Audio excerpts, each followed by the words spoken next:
No grandioso tecido da história humana, entrelaçado com o surgimento e queda de impérios, o nascimento e a morte de civilizações, uma prática peculiar tem tecido sua sinistra linha através dos tempos: o casamento consanguíneo. Desde as casas reais da Europa até os faraós do Antigo Egito, os corredores do poder ecoaram com esta perturbadora melodia. Mas quais foram as ramificações desta prática e como ela moldou o curso da história? Considere Carlos II da Espanha, o infeliz produto do casamento consanguíneo dos Habsburgos, cuja ladainha de problemas de saúde e impotência levou ao fim de uma dinastia no final do 17º século. Ou pegue os antigos faraós egípcios, como Tutancâmon, que foi o resultado de uma união entre irmãos e foi assolado por deformidades físicas e problemas de saúde.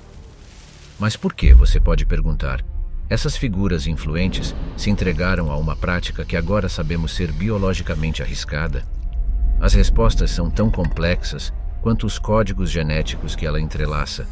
O desejo de manter linhagens puras, concentrar o poder, controlar alianças, as razões eram inúmeras e entrelaçadas com o tecido social e político da época.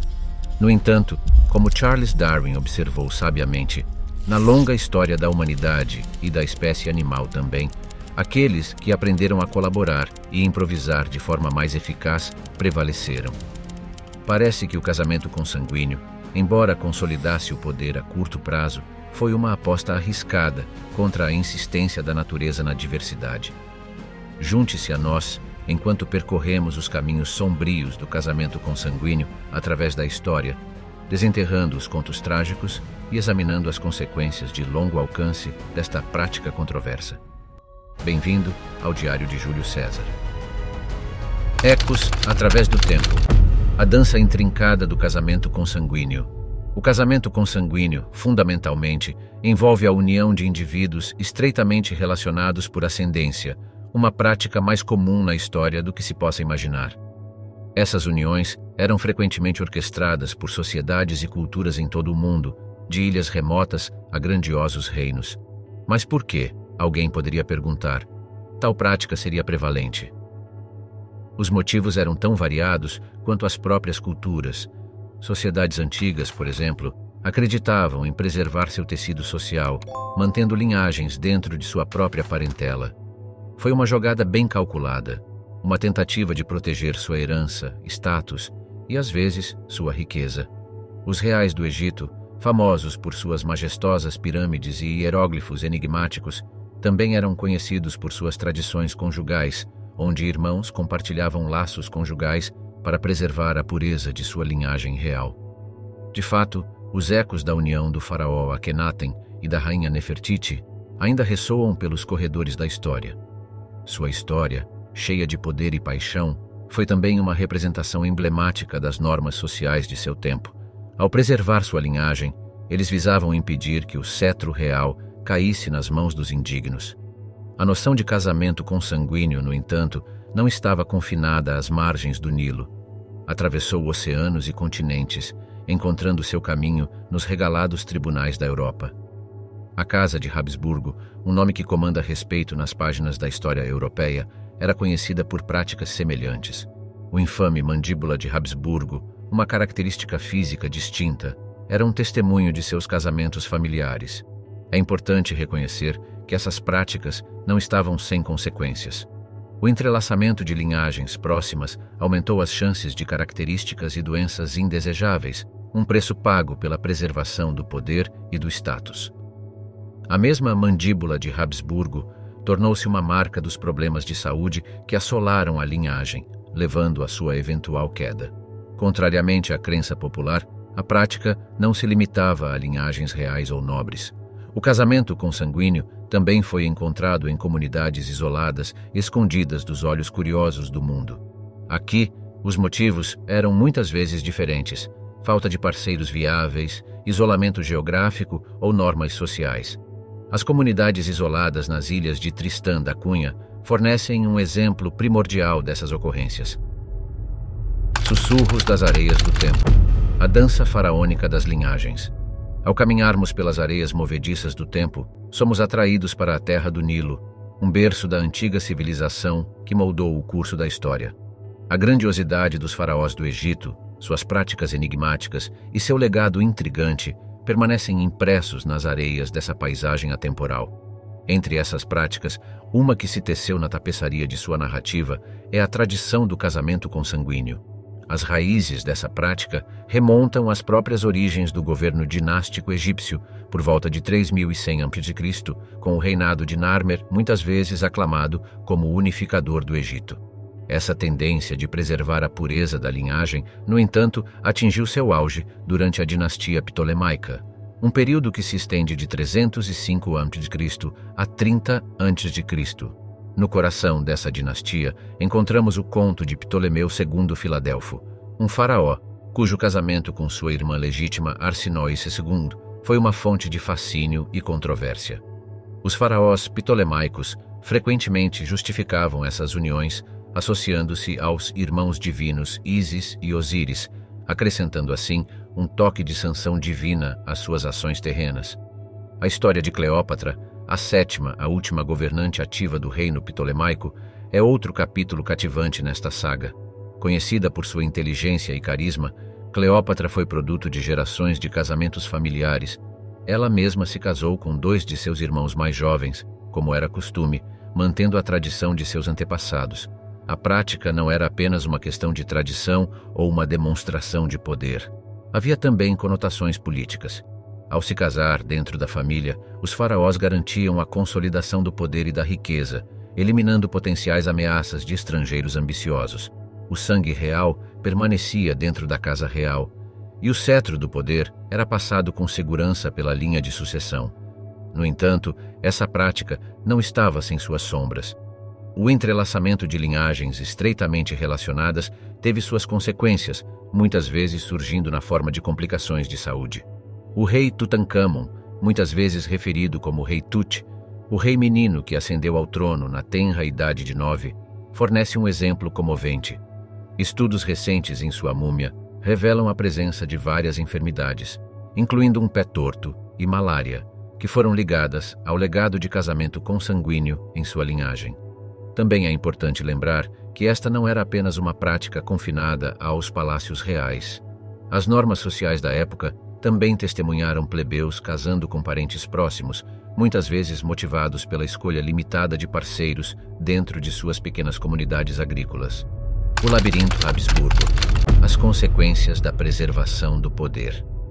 Quando a cortina se abre no grandioso palco da história europeia, nos encontramos envolvidos na narrativa cativante da Casa de Habsburgo, uma dinastia que desempenhou um papel crucial na definição dos contornos do continente. A dinastia Habsburgo, cujas origens remontam ao século XI, espalhou suas asas sobre a Europa, reinando sobre territórios que se estendiam da Península Ibérica às terras da Áustria e Hungria. O objetivo era claro: manter o poder dentro da família, garantindo que a tocha da autoridade fosse passada através das gerações sem ser manchada por influências externas. Uma das figuras mais proeminentes a emergir desta linhagem foi Carlos, o segundo da Espanha, cujo reinado de 1665 a 1700 marcou o auge do poder Habsburgo. Carlos, o segundo, carinhosamente conhecido como El Hechizado ou o Feiticeiro, foi produto de gerações de casamentos familiares. Sua mãe, Mariana da Áustria, e seu pai, Filipe, o quarto da Espanha, eram tio e sobrinha, uma união que simbolizava a profundidade do casamento consanguíneo dentro da dinastia. No entanto, a preservação do poder veio com um preço alto. As uniões familiares recorrentes levaram ao surgimento da infame mandíbula Habsburgo, uma característica física marcada por uma mandíbula inferior alongada e um lábio inferior proeminente. Carlos, o segundo, o epítome do casamento consanguíneo Habsburgo, exibiu essa característica, entre outros problemas de saúde. Atormentado por enfermidades físicas e instabilidade mental, seu governo foi repleto de desafios e ele permanece um lembrete comovente das consequências do casamento consanguíneo. A mandíbula Habsburgo, embora uma manifestação física evidente, não foi a única consequência desta dança intrincada de linhagens. A dinastia enfrentou um risco aumentado de natimortos e mortes de bebês, uma sombra que pairava sobre seus grandes palácios. A falta de herdeiros viáveis tornou-se uma preocupação premente, ameaçando extinguir a tocha que eles haviam tentado manter acesa com tanto empenho. Talvez o resultado mais significativo tenha sido a incapacidade de Carlos, o segundo, de produzir um herdeiro, apesar de 2 casamentos. Seus problemas de saúde, atribuídos a gerações de casamento consanguíneo, impediram a continuação da linhagem Habsburgo na Espanha. Após sua morte em 1700, abriu-se um vazio, levando à Guerra de Sucessão Espanhola, enquanto as potências europeias se apressavam em reivindicar o trono vago.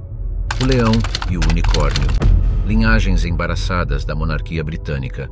A história da monarquia britânica é semelhante a uma grandiosa tapeçaria, intrincadamente tecida com fios de poder, tradição e laços de sangue. Embora não tão notória quanto os faraós do Egito ou os Habsburgos por casamentos consanguíneos, a linhagem real britânica tem sua parcela de uniões familiares estreitamente entrelaçadas que moldaram sua trajetória. A tradição de casar-se com parentes próximos tem raízes no período medieval, onde a consolidação do poder e a preservação das alianças eram de suma importância.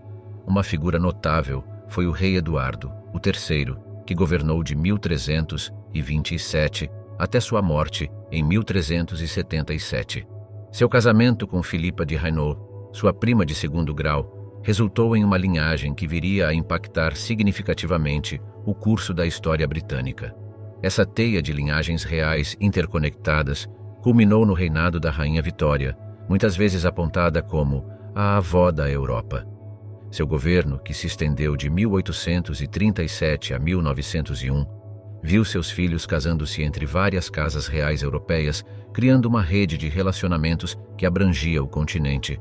A própria Rainha Vitória casou-se com seu primo de 1º grau, o príncipe Albert de Saxe-Coburg e Gotha, uma união que produziu 9 filhos.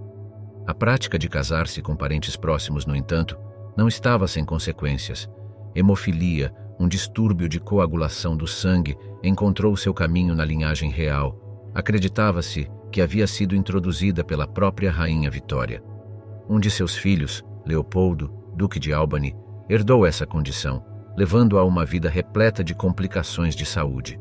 A doença real, como era frequentemente referida, tornou-se um símbolo comovente dos perigos do casamento real consanguíneo. Essa condição genética se espalhou por várias casas reais europeias através das filhas de Vitória, que eram portadoras do gene. À medida que avançamos para o século XX, vemos uma mudança nas práticas matrimoniais da monarquia britânica. A tradição de casar-se com parentes próximos começou a desaparecer, refletindo as normas sociais em mudança e o entendimento da genética. Príncipe Philip, o Duque de Edimburgo, e Rainha Elizabeth II são primos de 3º grau, ambos bisnetos da Rainha Vitória. No entanto, desde sua união, nenhum outro casamento próximo ocorreu na família real britânica. O enigma da hereditariedade, a mão invisível do casamento consanguíneo. A intrincada tapeçaria da genética humana é uma maravilha da natureza, cada fio tecendo um padrão complexo e único que conta a história de nossa ancestralidade. No entanto, quando esses fios são anexados muito firmemente, o tecido de nosso legado genético torna-se repleto de desafios. Casamento consanguíneo, um fenômeno observado em várias sociedades ao longo da história, deixou sua marca indelével na humanidade, manifestando-se em numerosas consequências genéticas e de saúde. A história do impacto do casamento consanguíneo na genética humana remonta às civilizações antigas, onde uniões familiares eram orquestradas para manter o poder e a riqueza em círculos próximos. As consequências de tais uniões, no entanto, muitas vezes eram obscurecidas, apenas para serem reveladas pelo avanço da ciência. O estudo da genética, um campo relativamente jovem de investigação, desvendou os mistérios dos efeitos do casamento consanguíneo na saúde humana. Gregor Mendel, o pai da genética moderna, lançou as bases para o entendimento da hereditariedade em meados do século XIX através de seu trabalho pioneiro com plantas de ervilha. As leis de Mendel da herança forneceram insights valiosos sobre o mundo da genética, iluminando os riscos potenciais do casamento consanguíneo. Casamento consanguíneo reduz a diversidade genética, aumentando a probabilidade de herdar características indesejáveis e ampliando o risco de doenças hereditárias. Essas condições, muitas vezes recessivas, aparecem com maior frequência quando indivíduos estreitamente relacionados se reproduzem. Na história recente, a comunidade científica fez grandes avanços na compreensão das implicações genéticas do casamento consanguíneo. Uma figura notável neste domínio é o estatístico e geneticista britânico Sir Ronald Aylmer Fisher, que no início do século XX desenvolveu o conceito do coeficiente de casamento consanguíneo. Esta medida quantifica a probabilidade de 2 alelos em um locus dado serem idênticos por descendência, ajudando-nos a avaliar os riscos associados ao casamento consanguíneo. As consequências do casamento consanguíneo não se limitam às páginas dos livros de história. Hoje, muitas comunidades isoladas em todo o mundo ainda praticam casamentos consanguíneos, levando a um aumento nas incidências de distúrbios genéticos. Um exemplo é a ilha de Pingelap, em Micronésia, onde uma porcentagem considerável da população sofre de uma condição genética rara chamada acromatopsia, ou cegueira total de cor, devido ao isolamento da ilha e ao pool genético limitado. O advento do aconselhamento e rastreamento genético trouxe um raio de esperança na mitigação dos riscos associados ao casamento consanguíneo. Pioneiros como Sheldon Reed, que cunhou o termo aconselhamento genético na década de 1940, abriram caminho para uma melhor compreensão da interação entre genética e reprodução, capacitando indivíduos a tomar decisões informadas sobre o planejamento familiar. A dança selvagem dos genes, casamento consanguíneo no reino animal. No vasto e variado panorama da natureza, o casamento consanguíneo se apresenta como um intrigante paradoxo. Embora as sociedades humanas há muito reconheçam seus perigos, muitas espécies animais praticam rotineiramente o casamento consanguíneo como uma parte normal de sua estratégia de sobrevivência. Esta jornada nos leva de volta ao início do século XIX, quando a compreensão do casamento consanguíneo na natureza estava apenas começando a se desdobrar. Charles Darwin, o renomado naturalista, foi o primeiro a observar os efeitos do casamento consanguíneo em plantas e animais. As experiências de Darwin sobre a autofertilização em plantas levaram-no a acreditar que o casamento entre parentes próximos poderia levar a uma vitalidade e fertilidade reduzidas. A complexidade do casamento consanguíneo torna-se ainda mais aparente quando nos aprofundamos no mundo dos animais em perigo. A situação do pantera da Flórida, uma criatura majestosa oscilando à beira da extinção, fornece uma visão da intrincada dança da genética. Na década de 1990, apenas algumas dúzias dessas panteras perambulavam pelas áreas selvagens da Flórida. Com uma população tão pequena, o casamento consanguíneo tornou-se inevitável. O resultado foi uma série de problemas genéticos, como defeitos cardíacos e caudas tortas, ameaçando a sobrevivência da espécie. No entanto, a natureza, em sua infinita sabedoria, tem uma maneira de equilibrar a balança. Em 1995, em uma ousada ação conservacionista, biólogos da vida selvagem introduziram 8 pumas fêmeas do Texas no habitat da pantera da Flórida. Esta infusão de material genético fresco, ou resgate genético, levou a um aumento significativo na população de panteras, mostrando o potencial de intervenções proativas diante do casamento consanguíneo. Cruzando o globo, encontramos outro exemplo nas Ilhas Galápagos, um lugar famoso por sua biodiversidade única. Aqui, a população de gaviões de Galápagos, isolada pela vasta extensão do Oceano Pacífico, oferece uma lição sobre casamento consanguíneo. Estudos liderados por Patricia Parker, uma notável ornitóloga, descobriram que esses gaviões vêm se casando consanguinamente por gerações sem aparente prejuízo. Na verdade, parecem ter desenvolvido mecanismos para purgar alelos deletérios, sublinhando a fascinante adaptabilidade da natureza. No reino do minúsculo, o mundo dos insetos oferece uma perspectiva diferente. Muitas espécies de insetos, incluindo formigas e abelhas, reproduzem-se através de um método chamado haplodiploidia. Neste sistema, os machos desenvolvem-se a partir de ovos não fertilizados e são haploides, carregando apenas um único conjunto de cromossomos de suas mães. Este peculiar sistema de reprodução resulta em irmãs altamente relacionadas. uma forma de casamento consanguíneo que contribui para as sociedades altamente cooperativas observadas nessas espécies. Ecos silenciosos. As ondulações genéticas em comunidades humanas isoladas. Nas bolsas isoladas do mundo, onde as comunidades humanas prosperam em reclusão, uma narrativa única de genética e herança se desenrola.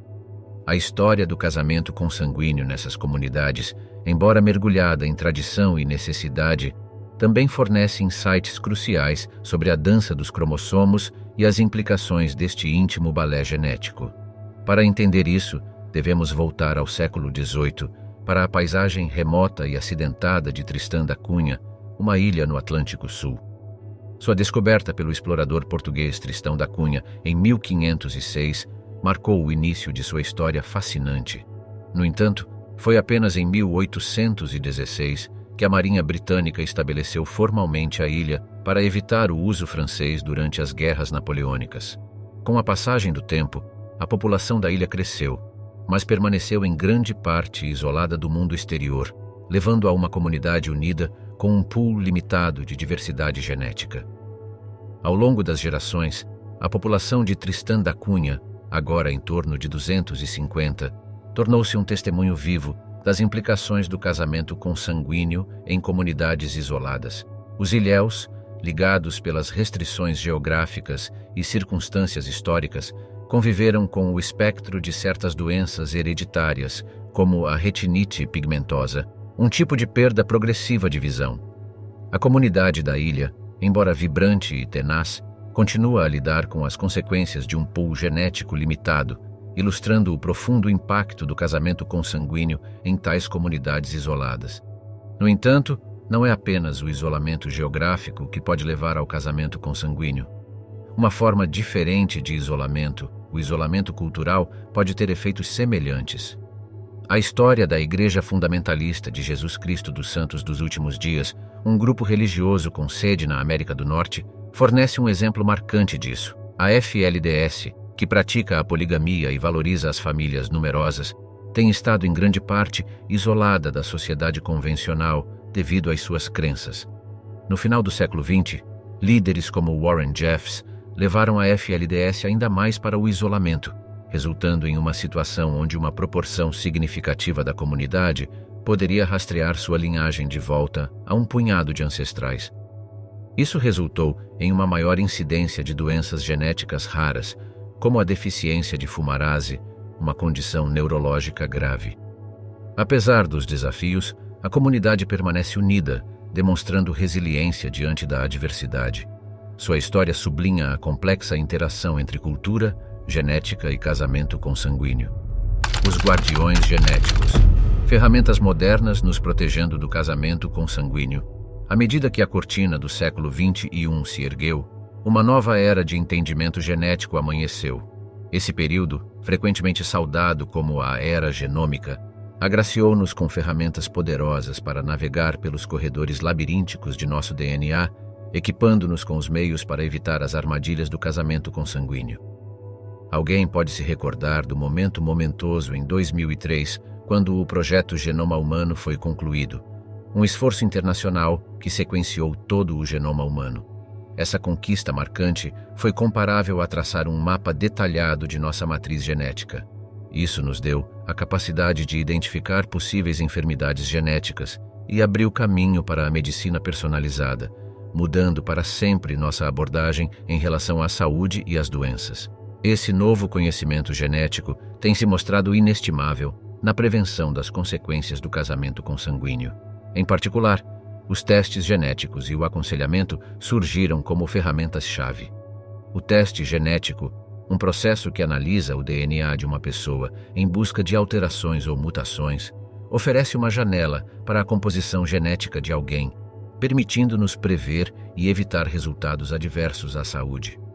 Notavelmente, ele pode identificar portadores de genes recessivos que, se emparelhados através do casamento consanguíneo, podem resultar em sérios problemas de saúde em sua descendência. Um exemplo tocante do teste genético em ação é o programa Dor Yeshorim, iniciado no início dos anos 80 pelo rabino Joseph Eckstein, no Brooklyn, Nova York. Tendo perdido 4 filhos para a doença de Tay-Sachs, um distúrbio genético raro e fatal comum nos judeus Ashkenazi, Eckstein teve como objetivo prevenir tragédias semelhantes em sua comunidade. Através de triagem genética confidencial e um serviço de combinação para casais em potencial, o programa reduziu significativamente a ocorrência de Tay-Sachs e outras doenças genéticas, demonstrando o poder do teste genético no combate aos efeitos do casamento consanguíneo. Junto com o teste genético, o aconselhamento genético desempenha um papel fundamental. Os conselheiros genéticos, semelhantes a faróis guiando navios através de águas traiçoeiras, ajudam indivíduos e famílias a entender e adaptar-se às implicações dos distúrbios genéticos. Eles podem avaliar o risco de um casal ter um filho com uma condição genética e fornecer orientação sobre como gerenciar esses riscos. Um dos pioneiros nesse campo foi Sheldon Reed, que cunhou o termo aconselhamento genético na década de 1940. O trabalho de Reed no Instituto Dyte para a Genética Humana em Minneapolis lançou as bases para a profissão. Sua filosofia era de que o aconselhamento genético deveria capacitar os indivíduos a tomar decisões informadas sobre sua saúde genética, um princípio que permanece no cerne da profissão hoje. O advento dessas ferramentas genéticas não é apenas um triunfo científico, mas um farol de esperança para aqueles que enfrentam o espectro do casamento consanguíneo. Através dos testes e aconselhamento genéticos, foi-nos dado um poderoso escudo contra as adversidades potenciais do casamento consanguíneo. Essas ferramentas iluminam as sombras de nossa constituição genética, permitindo-nos caminhar com mais confiança pela dança intrincada da herança. Como as leis moldam o panorama do casamento consanguíneo? À medida que navegamos pelo labirinto das relações humanas, muitas vezes nos encontramos ligados por uma variedade de fios invisíveis. Um desses fios é a lei, uma tapeçaria complexa tecida com as fibras das normas sociais, ética e os princípios de saúde e bem-estar. É dentro desta tapeçaria que as regras e regulamentos relacionados ao casamento consanguíneo são intrincadamente costurados. Em muitas partes do mundo, as leis proíbem parentes próximos de celebrar uniões matrimoniais, principalmente devido ao risco de resultados genéticos adversos. Os Estados Unidos, por exemplo, têm um complexo mosaico de leis que variam de estado para estado. Em alguns estados, como Rhode Island e Nova Jersey, o casamento entre primos de primeiro grau é permitido, enquanto outros, como Texas e Arizona, proíbem estritamente. Esse mosaico reflete um debate contínuo sobre liberdades individuais versus saúde pública. Um contraste marcante com os Estados Unidos é encontrado nas leis da Coreia do Sul. Até 1997, o país tinha uma lei ancestral conhecida como Cláusula de Mesmo Sobrenome e Mesma Origem. Ela proibia o casamento entre indivíduos com o mesmo sobrenome e casa ancestral, independentemente do grau de parentesco. Embora inicialmente projetada para evitar o casamento consanguíneo, a lei eventualmente foi questionada devido à sua natureza restritiva, e após muito debate social, foi abolida. Não se pode mergulhar neste assunto sem mencionar o histórico caso legal das irmãs Haldane na Inglaterra. Em 1935, Helen Spurway, esposa do famoso geneticista J.B.S. Haldane, e sua irmã Naomi Mitchison se viram em uma situação peculiar. Ambas as mulheres portavam um gene para uma condição chamada cegueira noturna, e queriam garantir que não o transmitissem aos seus filhos. Isso levou-as a testar um limite legal, perguntando se poderiam se casar com o mesmo homem, supondo que ele não carregasse o gene. O caso, amplamente divulgado pela mídia, desencadeou uma profunda discussão sobre genética, casamento consanguíneo e a lei. Embora as irmãs nunca tenham concretizado seu plano, o caso serviu como catalisador para conversas sobre distúrbios genéticos e herança. Ao cruzarmos o Atlântico, encontramos o Brasil, um país que adotou uma abordagem única para combater o casamento consanguíneo. Na comunidade isolada de Canudos, onde os casamentos consanguíneos eram comuns, os profissionais de saúde introduziram um programa conhecido como Programa Saúde da Família. Em vez de usar medidas legais, o programa usou a educação sobre riscos genéticos para reduzir o casamento consanguíneo. Até 2005, observou-se um declínio significativo nesses casamentos, demonstrando o potencial da educação como alternativa às restrições legais. Ecos do passado, desvendando a tapeçaria dos distúrbios genéticos em populações consanguíneas. No misterioso labirinto da genética humana, certos padrões surgiram ao longo dos séculos, ligando os fios de nosso passado aos resultados de saúde de hoje. Em populações com altos níveis de casamento consanguíneo, esse padrão se manifestou em uma prevalência acentuada de determinados distúrbios genéticos. Um desses distúrbios é a fibrose cística, a doença genética com risco de vida mais comum entre pessoas de descendência europeia. Identificada pela primeira vez como uma doença única pela doutora Dorothy Anderson em 1938, acredita-se que tenha se originado por volta de 3000 a.C. no Crescente Fértil. Acredita-se que os portadores do gene da fibrose cística tiveram uma vantagem de sobrevivência durante os surtos de cólera, porque eram menos propensos a perder fluidos corporais vitais.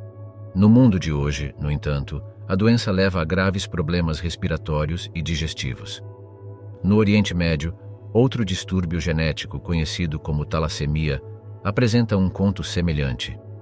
Caracterizada pela produção de hemoglobina anormal, a talassemia já foi um traço de sobrevivência contra a malária, assim como a anemia falciforme na África.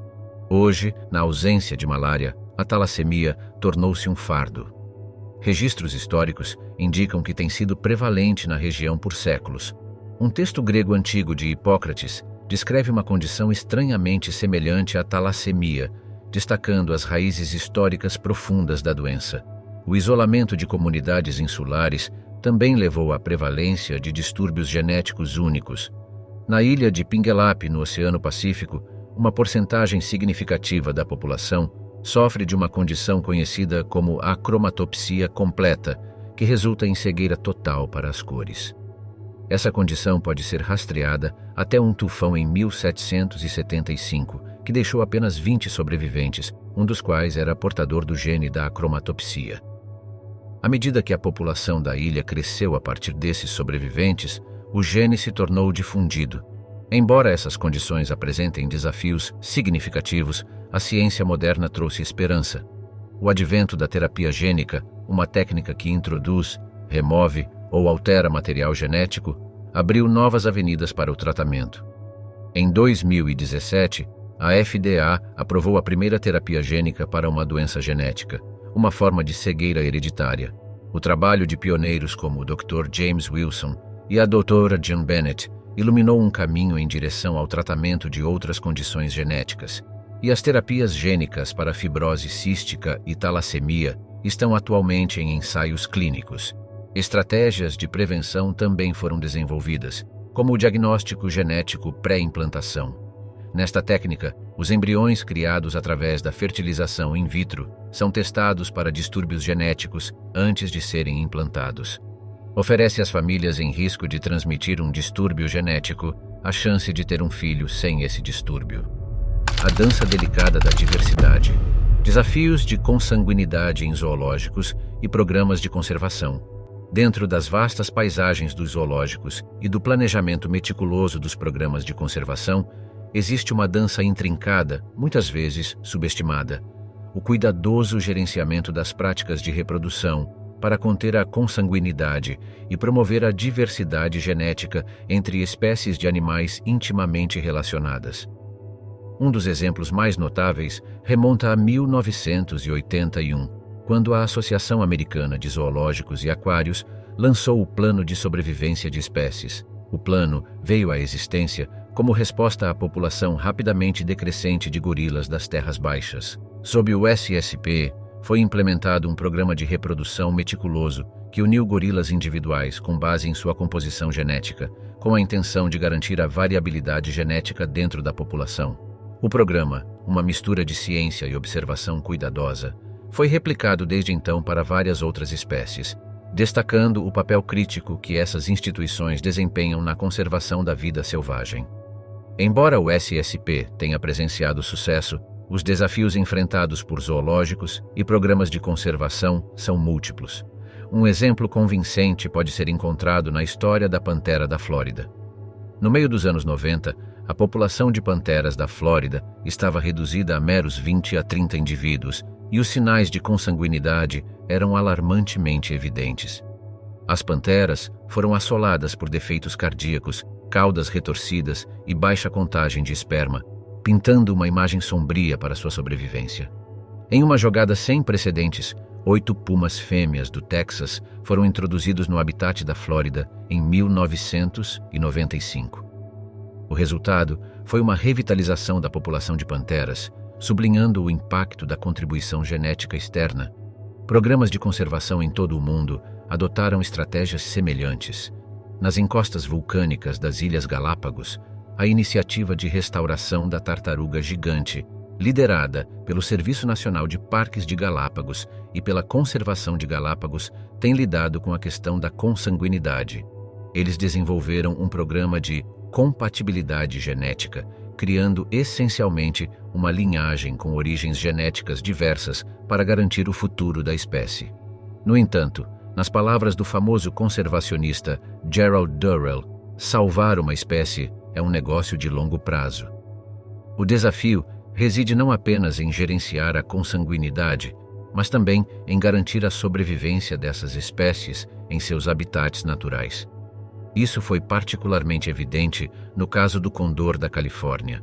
Apesar dos programas de reprodução em cativeiro bem-sucedidos que aumentaram seus números, a reintrodução dessas aves na natureza apresenta um novo conjunto de desafios, incluindo perda de habitat e envenenamento por chumbo. Linhas sanguíneas entrelaçadas, representações de consanguinidade no reino da ficção e mídia. Das penas dos contadores de histórias às lentes dos cineastas, o tema da consanguinidade encontrou um nicho curioso no reino da ficção e da mídia. Uma das representações mais envolventes desse tema pode ser rastreada até a terra de Westeros, na obra Game of Thrones, de George R.R. Martin. Introduzida aos leitores em 1996 e posteriormente adaptada para uma série de televisão da HBO em 2011, a família Lannister serve como um estudo fascinante da consanguinidade aristocrática. Cersei e Jaime Lannister, gêmeos nascidos em uma das famílias mais poderosas dos Sete Reinos, mantêm um relacionamento clandestino desde a juventude. Esse relacionamento intrincado, desafiando as normas sociais, leva ao nascimento de 3 filhos, todos os quais usam a coroa em algum momento, perpetuando assim sua linhagem. Sua história é um complexo tecido de poder, linhagem e uma crença profundamente enraizada na pureza de sua linhagem. A representação de Martin dos gêmeos Lannister oferece uma exploração matizada de como a consanguinidade, embora considerada um tabu, pode nascer de uma compreensão distorcida do amor e do dever familiares. Transitando do reino da fantasia, vamos percorrer a linha da história através da lente da mídia. The Crown, uma série original da Netflix que estreou em 2016, oferece uma representação intrincada da família real britânica, tocando ocasionalmente no tema do casamento entre casas reais. Um drama histórico que se aprofunda no reinado da rainha Elizabeth II destaca sutilmente as implicações de manter o sangue azul da monarquia. No entanto, é em sua representação matizada dos relacionamentos e lutas dentro da casa real que a série aborda sutilmente as complexidades associadas à manutenção de uma linhagem real. Outra representação fascinante na mídia é o filme espanhol O Sem Nome, lançado em 1999. O filme gira em torno de uma sociedade secreta que se entrega à consanguinidade para criar uma nova linhagem pura. Essa representação sublinha o potencial sinistro da consanguinidade quando ideologias deturpadas ditam as normas sociais. O mangá e anime japonês Koikaze, lançado em 2001, também abordam esse tema delicado. A narrativa gira em torno de um relacionamento romântico entre um irmão e uma irmã, separados por anos e reunidos sem saber. A série não evita as implicações sociais e emocionais de seu vínculo, criando uma plataforma para os espectadores questionarem as normas sociais e os laços familiares. Ao encerrarmos esta jornada intrigante através do intrincado tecido da consanguinidade e suas implicações genéticas, somos lembrados da dança delicada da natureza e da criação, e das maneiras profundas como nossas histórias foram esculpidas pelos genes de nossos antepassados. nas sábias palavras do renomado geneticista britânico Job B.S. Haldane. O universo não é apenas mais estranho do que supomos, mas mais estranho do que podemos supor. Como vimos desde a tranquila ilha de Pinguelep até as paisagens vibrantes do Oriente Médio, as peculiaridades de nossa herança genética podem ser tão surpreendentes quanto impactantes. No entanto, ao nos posicionarmos no limiar de uma nova era, uma era iluminada pelos rápidos avanços na ciência genética, somos presenteados com um conjunto de ferramentas potentes para reescrever algumas das antigas narrativas. Temos o poder de não apenas entender nosso passado, mas também moldar nosso futuro, para garantir que a dança continue, mas com um ritmo que canta as melodias de saúde e prosperidade para todos. Até a próxima vez, lembre-se de que cada fio de DNA conta uma história, e cada história é uma parte de nós. Abraça o mistério, a beleza e as lições que eles contêm. Afinal, como disse Charles Darwin, o mistério do começo de todas as coisas é insolúvel por nós, e eu, por um lado, devo me contentar em permanecer agnóstico. Nossa jornada de descoberta continua.